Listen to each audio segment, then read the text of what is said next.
Good morning, everyone, and welcome to this new Altior webinar. I am Frédéric Chauveton, Head of Communication of Altior. Within a couple of minutes, Yanis Cotard, President of Altior, will be presenting the webinar regarding our green approach to industrializing smart devices. For the comfort of everyone, please leave your microphone and camera off.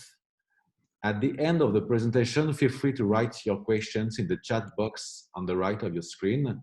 Yanis and his team will be glad to answer to your questions. For your information, this webinar is recorded and will be available on our social medias within a couple of days. Well, now you are all settled and well connected. It's time to start. Yanis, it's your turn, please. Thank you, Frédéric. Good morning, everyone. Thanks for joining us this morning for this 45-minute webinar.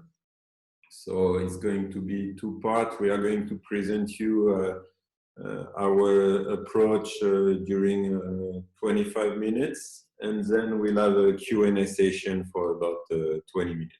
So, as Frédéric said, for the question, use Zoom chat box. So, let's get started. So today, online with me to help us during this webinar, there is Bastien Spinella, mechanical engineer in charge of eco-design at Altior. Good morning. And Thierry Roy, customer solution architect. Hello, everybody. And myself, so Yanis, president of Altior.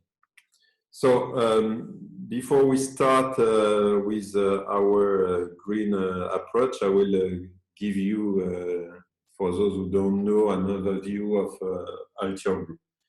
So Altior is a French company based in Orléans and Shanghai mainly, which is involved in the digitalization of our world, notably providing strong expertise in strategic thinking about smart devices and IoT.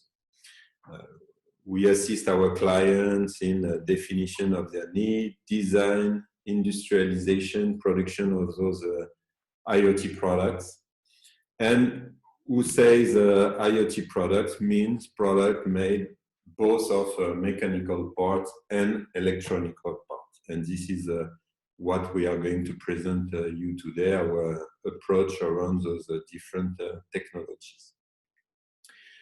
Some figures about the group. So the group is almost 30 years experiences, around 240 people in three continents, so Europe, in France, United States, in California, China, in Shanghai.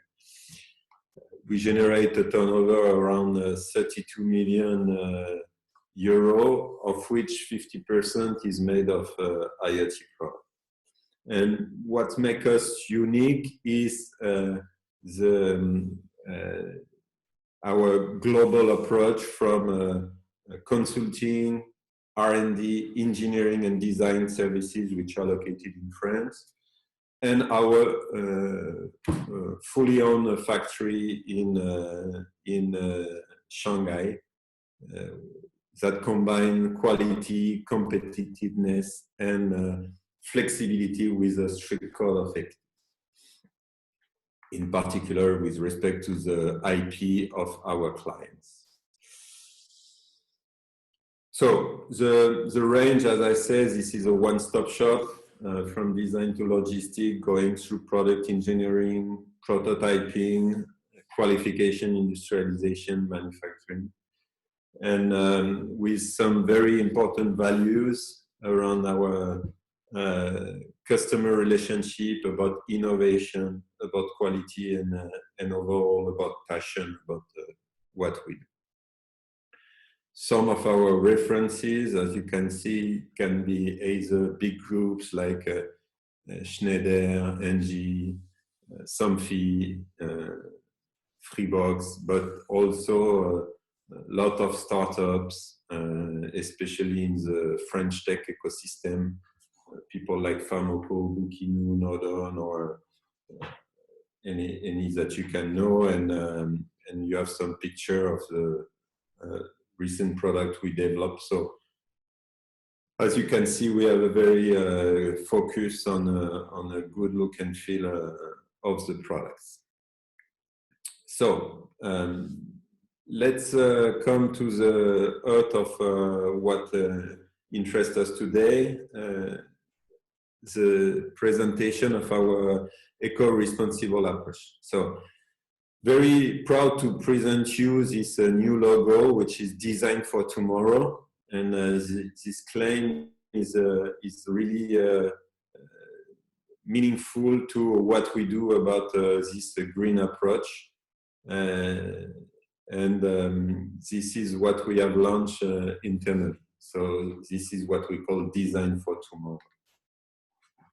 So to start, I'm going to answer 4 questions: what, for whom, how, and why.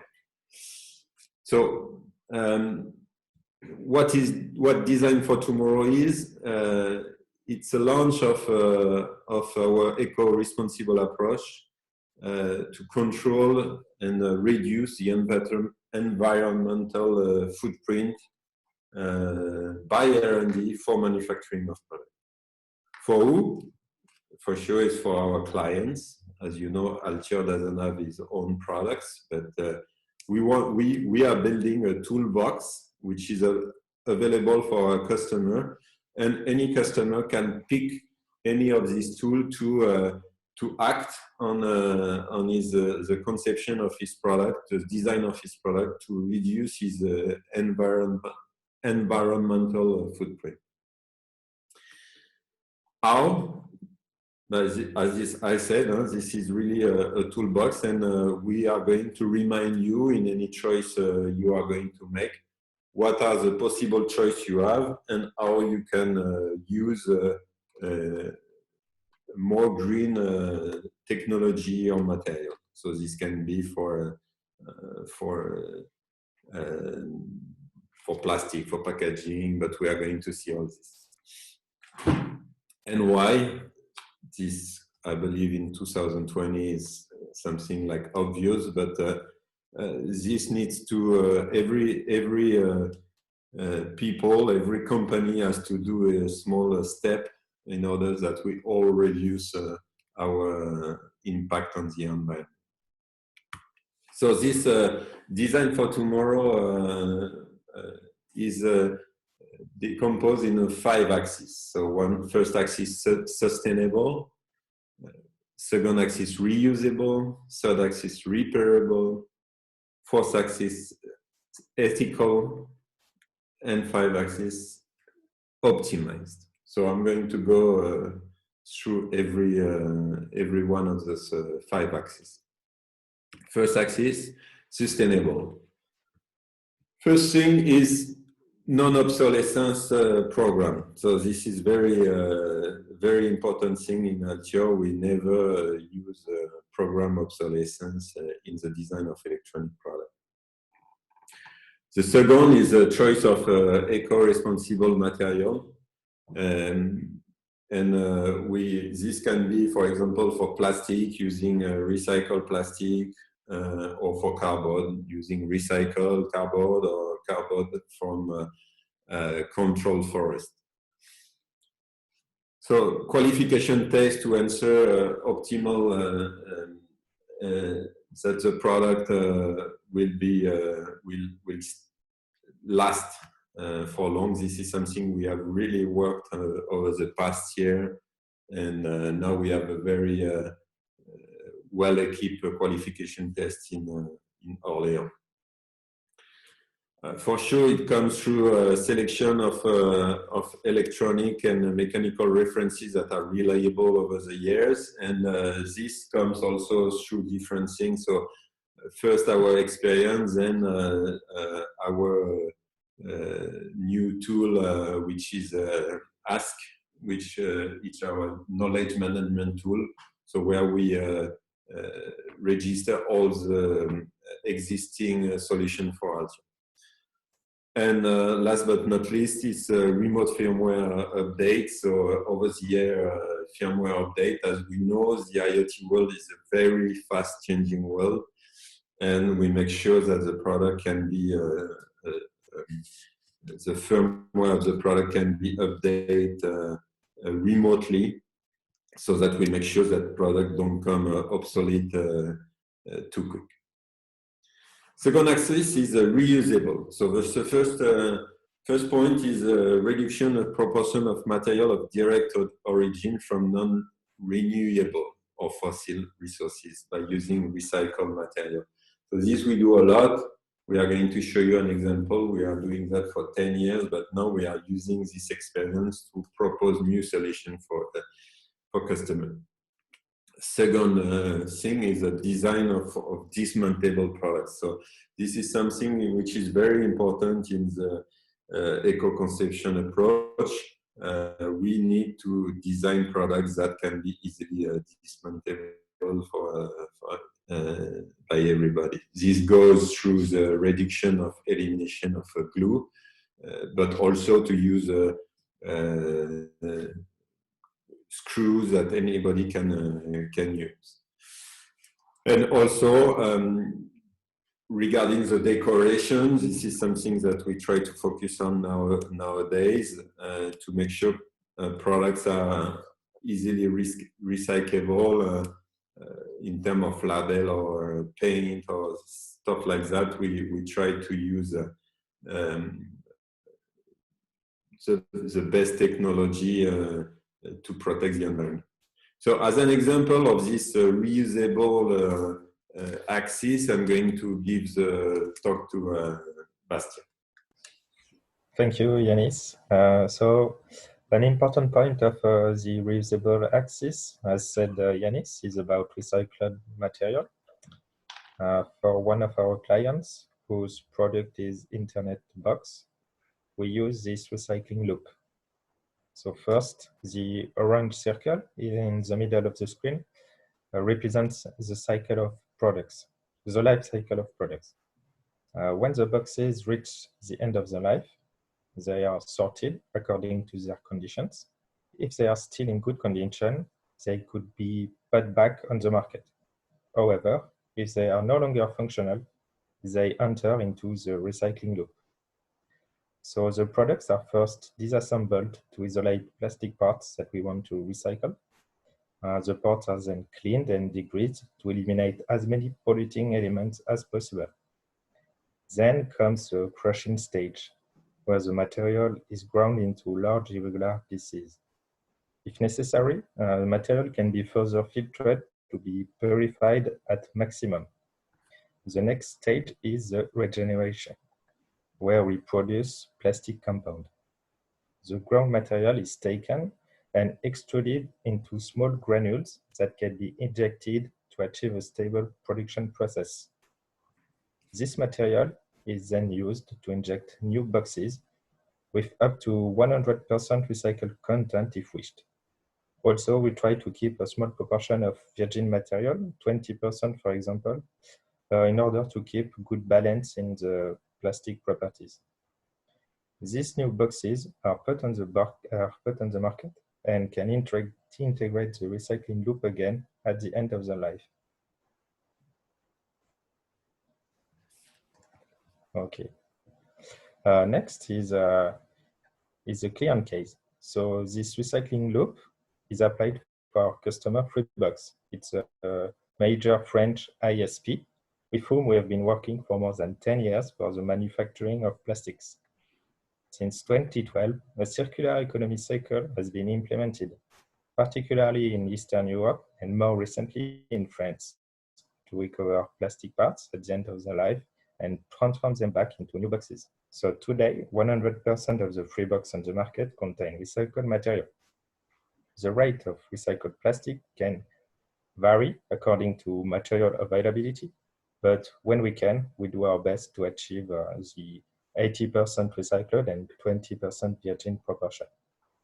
And as we saw on the recycling loop, it's more than a second life because the material can pass several times through this loop. So we are approaching a closed loop. So the use of recycled material makes it possible today to obtain certificates, which could be used for peer communication, for example. So here is a certificate obtained by Altior for the use of recycled material in Freebox production. This is a circular plast certificate, and it corresponds to the amount of CO2 avoided through the use of this material. Because reducing the use of virgin material decreases the amount of oil extraction and also prevents all the energy consuming stages along its transformation into plastic compound. And at the end of product life cycle, if the plastic is not recycled, it's usually buried or incinerated. So I just want to add on this example that, for example, this is an actual certificate. This is not just a picture, so that for our customer Freebox, so we can deliver such certificate to any of our customer who would decide to use recycled material. So for Freebox, I don't know if you can see the figures, but this was 230 tons of plastic materials that were saved, and which means 589 tons of CO2 which were saved. So this is a kind of impressive figures. Yes, thank you, Yanis. So here we have another certificate about recycled plastic. So this one is awarded by the French Federation of Plastic and Composites. We received it also thanks to our use of recycled plastic in production. This one is a new certificate, and for its first year, it awarded 110 companies in France. It shows the ambition of France and Europe to introduce more recycled plastic with a target of 10 million tons in 2025, of which 10% for France. And currently at the French level, we are about halfway to this goal. Thank you, Bastien. So the third axis I want to introduce is optimize. So optimize is really much about energy consumption.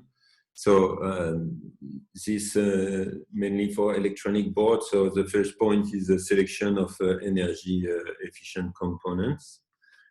Second point is having a correct sizing of the battery, which we are very good at doing a power balance of the product, considering the right duty cycle and how the product is used.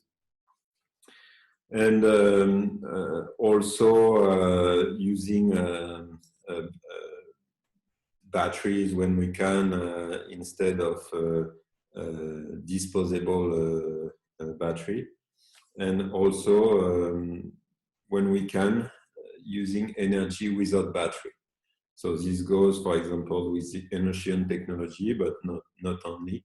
So using products that use solar energy or mechanical energy to transform to electrical energy. So Bastien will present us another client case.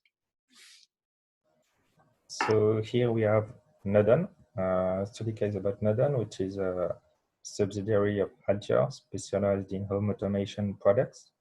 So Nodon designs and manufactures smart devices under its own brand, also white label. And maybe you've been or you will be to Nodon webinar. And for some of its products, Nodon has used low consumption technologies that have the advantage of being battery free. So for the example of the sensor in the middle, it integrates a small solar panel, and the ambient light is enough to power the Innocean module inside and allow the sensor to send its information. The two other products, switch and remote button, are also without battery. They have a special module inside that recover the mechanical energy applied on the button to power themselves and send frames. So the button click feeding is a little harder than usual, but it's needed to generate enough energy, and it allows to do without battery. Thank you, Bastien. Fourth axis is the ethical axis. So first thing our factories are certified by international companies like SEDEX, ICS, or EcoVadis. And also we sign a CSR charter to guarantee compliance with these rules with all our suppliers to make sure that we follow those ethical global code of conduct. And finally, the last point is using Silicon Expert software that we use in Altior. We choose an electronic component according to their responsible criteria based on several points. One of them is environmental risk for ROHS and REACH, but also lifetime. And when we can, when the information is available, we also use the conflict-free components. Finally, the last point is repairable. So this is something that we try to do, like design of a dismountable product that we can repair. We have a good experience in choosing intelligent assembly technique, meaning assembly, but also possible to disassemble easily without using tamper-proof screws, and also avoid undetachable junction, or try to make arrangement about it. And also something that we do more and more on the product is an easy access to the test pin through the battery door or through other places, but we try to have access to the PCB without dismantling the product. So there is a very representative client case about this, which is the ClickMe case that Bastien is going to talk about. So yes, this is a ClickMe product, which is the only product from the brand Altior. It's an action button available in Sigfox or LoRa. So it's a product that has an electronic board with 2 buttons and a plastic casing. And this product does not have any screw. ClickMe is closed by clipping the casing parts, and PCBA is held between them. This means that if we need to open and repair or recycle the product very quickly, we can isolate all the parts of the product and have access to the electronics or the plastic parts. Also on this product, as said Yanis, we have test points which are easily accessible to save time if we need to modify the product's firmware, for example. And another example of the repairability is the design of Freebox, which integrated from the beginning the aspect of repairability to facilitate the recycling of the product and all the recycling loop we saw. So to conclude this presentation, all this Design for Tomorrow approach is declined in 3 steps in Altior. The first thing is the life cycle assessment and measuring the environmental and social impact on the product. The second is seeking eco-responsible solution whenever we can when we design the product. And the third point is a constant technological watch to bring innovative solutions to our customers. The last slide is about the legislation. So you need to know that it's not on. It's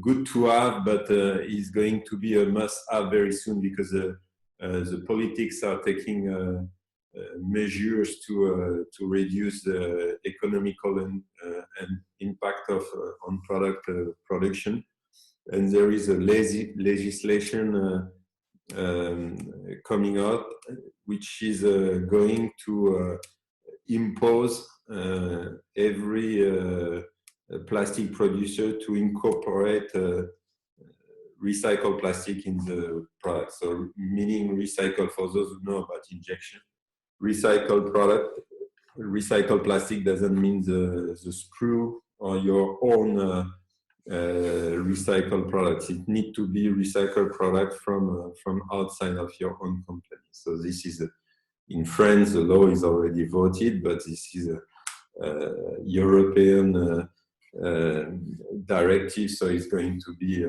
all over Europe soon. And there is a lot of big groups that already are moving forward very strongly in this direction, like people like Schneider or Somfy, for example. Within 2030, want to have a zero impact carbon-free production facilities or products. Good. So time for a Q&A. So feel free to ask any question. Okay, thank you, Yanis. Thank you, Bastien. About I got the first question. It's about legislations. What are the updates expected in the future? So what's going to happen is that well, first non-reusable plastic are going to be forbidden. They are already forbidden for some of them in the world. So, for example, when you have a cocktail on the beach, you cannot have any more a plastic straw. It has to be carton. So it's going to move very quick. But even for technical parts, you will have to have a minimum percentage of recycled plastic within the new part. Okay, thank you, Yanis. I got another question, maybe for Bastien. Speaking of recycling, what can you say about the use of raw materials from sustainable or biodegradable sources? Yes, so bioplastics, for example, they are good alternatives in terms of carbon footprint. However, they are not yet ready and mature for mass production. The cost is high, first of all, compared to classical plastics. And also they are not perfect because most of them are made from vegetable matter, such as cereals, for example. So large-scale production would require a high level of these materials, which would cause a deficit for humans or animals' food, for example. But we are following this at Altior and even carrying out some tests with bioplastic. Thank you, Bastien. And another question, in which countries are injected your plastic parts? Bastien, do you want to answer? So we inject plastic parts in China, in our factory in Shanghai, also in Eastern Europe and France. Thank you, Bastien. I have no question at the time in the chat box. Feel free to write your question.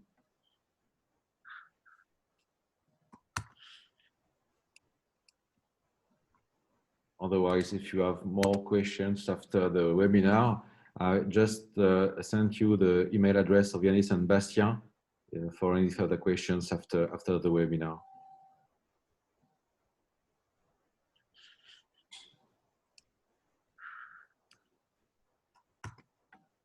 Okay. Yanis, do you want to conclude this webinar? Yeah, no. So thanks for all for joining us today, and for those who know us, don't hesitate to ask for this toolbox that we've designed, and for those who would like to have more understanding of what we do, do not hesitate to contact us. we are always here for you. Thank you, Yanis. To everyone, I've just sent you on the chat box the program. The program of the next webinar will be available on our LinkedIn page, and you will find the link to our LinkedIn page on the chat box. Thank you, everyone, and see you soon on our next webinar. Have a good day. Bye.